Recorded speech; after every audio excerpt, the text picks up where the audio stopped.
شعیب شہین صاحب آپ کا کیا موقف ہے اس پہ کہ عمران خان صاحب آج بھی جلسے میں کہہ رہے ہیں کہ میں نے صدر عارف علوی کے ذریعے مراسلہ جو ہے وہ سپریم کورٹ کو بھیجا، اسپیکر قومی اسمبلی کے ذریعے بھیجا، اور میں کیا کروں؟ اور سپریم کورٹ اپنی ججمنٹ میں کہہ رہی ہے کہ یہ ہمارے ساتھ شیئر ہی نہیں ہوا۔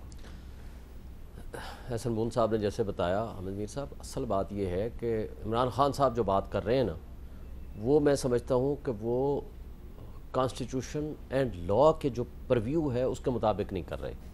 دیکھیں، یہ کورٹ اس وقت یہ نہیں بیٹھی تھی، کورٹ آف کمیشن نہیں بیٹھا تھا، نہ ہی کورٹ آف انکوائری بیٹھا تھا۔ اگر عارف علوی صاحب کے ذریعے یا کسی بھی آفیشیل ڈاکومنٹ کے ذریعے آپ ان کے پاس پلیس کر دیتے ہیں، that can never be used in the judicial proceedings. اچھا، ان کو چاہیے تھا اٹارنی جنرل کے ذریعے یا اپنے وکیل کے ذریعے کانفیڈینشیل ڈاکومنٹ ود اس کی جو بھی اس کو سائفر کرا کے اس کو جو بھی اس کو اپنی لینگویج میں ٹرانسلیٹ کرا کے اس کو وہ پلیس کرتے کہ جی صرف ججز دیکھ سکتے ہیں، اور اس کے بعد ہم اپنے آرگومنٹس کریں گے۔ وہ انہوں نے نہیں پیش کیا۔ اگر علوی صاحب بھیج بھی دیں، اگر کوئی بھی کسی اور ذریعے سے ان کو بھیج دیں، دو آپشن ہو سکتے تھے۔ یا تو چیف جسٹس صاحب اس پہ پہلے کورٹ آف انکوائری بٹھاتے یا کوئی کمیشن بٹھاتے، جیسے میمو گیٹ بیٹھا، اور اس کی فائنڈنگز آ جاتی اور اس کو ساتھ لگاتے ان پروسیڈنگز کے ساتھ اور کہتے کہ جی اب یہ فائنڈنگز آ چکی ہیں، یا جیسے پاناما کیس پہ کمیشن بنایا، اور اس کی فائنڈنگز کی بنیاد پر پھر یہ پروسیڈنگز آتی ہیں اور ججمنٹ دیتی ہیں۔ میں سمجھتا ہوں کہ یہ پی ٹی آئی والے دوست کس بات پہ ناراض ہیں، اس کے علاوہ کیا فیصلہ وہ متوقع کر رہے تھے؟ فیصلہ تو آلریڈی آ چکا تھا، شارٹ آرڈر آ گیا، اب تو صرف ریزنز آئی ہیں۔ اب ریزنز میں سمجھتا ہوں کہ پی ٹی آئی کے موقف کی تائید ہوئی ہے۔ کس طرح بلا؟ آپ اگر پیراگراف 8 کو پڑھیں گے، انہوں نے اس پہ ریپروڈیوس کیا، انہوں نے کہا کہ جی ٹھیک ہے، یہ ڈاکومنٹ آیا، سائفر آ گیا، اور نیشنل سیکورٹی کمیٹی جو ہے وہ بیٹھی، اور انہوں نے یہ فائنلی پریس ریلیز جاری کی، لیکن اس کے ساتھ انہوں نے انٹرفیئرنس ایڈمٹ کی۔ جب انٹرفیئرنس مداخلت ایڈمٹ ہو گئی، اس کے بعد اگلا کام کس کا تھا؟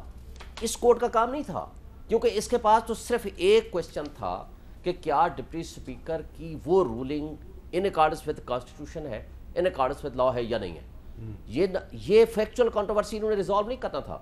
کورٹ نے یہ کہا کہ آپ نے اس پہ انویسٹیگیشن نہیں کی، آپ نے اس کے اوپر کوئی کمیشن نہیں بنایا، یا اس قابل نہیں سمجھا کہ کمیشن بنائیں، یا آپ نے خود نہیں کیا، تو کیا وہ برڈن جو کسی کمیشن نے کرنا تھا یا کسی انکوائری کمیٹی نے کرنا تھا یا اور کچھ بھی نہیں کرتے، یہ پارلیمانی کمیٹی بنا دیتے جو اس پہ فائنڈنگز دیتی؟ کیونکہ سپریم کورٹ ٹرائل کورٹ نہیں ہے، ٹرائل کورٹ نہیں ہے۔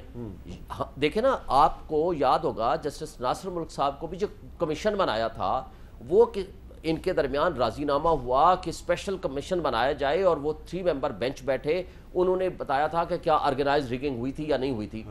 وہ دیکھیں نا، اپنے تئیں کیسے یاد، عمران خان صاحب یہ کہہ رہے ہیں آپ کو سو موٹو نوٹس لے لینا چاہیے تھا۔ سپریم کورٹ سمجھتی ہے کہ ہمیں سو موٹو اس ایشو پہ لینے کی ضرورت ہی نہیں ہے، کیونکہ یہ جب آپ کا کام ہے، یہ ڈومین آپ کی ہے، یہ سبجیکٹ آپ کا ہے، آپ نے اس پہ۔ اچھا، اب جو قاسم سوری صاحب کے پاس میٹر آیا، انہوں نے تو ایک دن میں فواد چودھری صاحب اٹھے، انہوں نے جا کر کے صرف یہ کہا کہ جی آرٹیکل 5 کے مطابق یہ فارن انٹرفیئرنس ہے، یہ سائفر آیا ہوا ہے، لہٰذا اس کی روشنی میں اس کی ضرورت ہی نہیں ہے۔ آپ دیکھیں، کوئی بھی جو پروسیڈنگس ہیں، پارلیمنٹ کی پروسیڈنگس، جنرلی یہ مینٹینیبل نہیں ہوتی کہ کوئی کورٹ اس میں انٹرفیئر کرے، لیکن اس ایشو پہ مختلف چیز تھی۔ قاسم سوری صاحب نے ان کی بات سنی اور اس کے اوپر فائنڈنگز دے دیں۔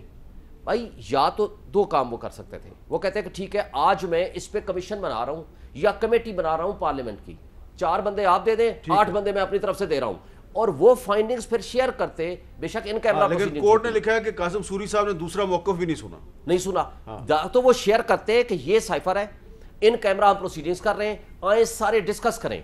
وہ ساری ڈسکشن آنے کے بعد، ان کا موقف سننے کے بعد پھر کوئی فائنڈنگز دیتے، اور بلکہ اس میں یہ بھی لکھا کہ آپ کے پاس بھی انفارمیشن کمپلیٹ نہیں تھی، یعنی وہ سائفر کا متعلق جو انفارمیشن تھی اکارڈنگ ٹو دس ججمنٹ، کہ وہ سائفر ڈاکیومنٹ پورے پارلیمنٹیرین اور اپوزیشن کے ساتھ شیئر نہیں ہوا، نمبر 1۔ نمبر 2، اس کے اوپر ڈسکشن نہیں ہوئی۔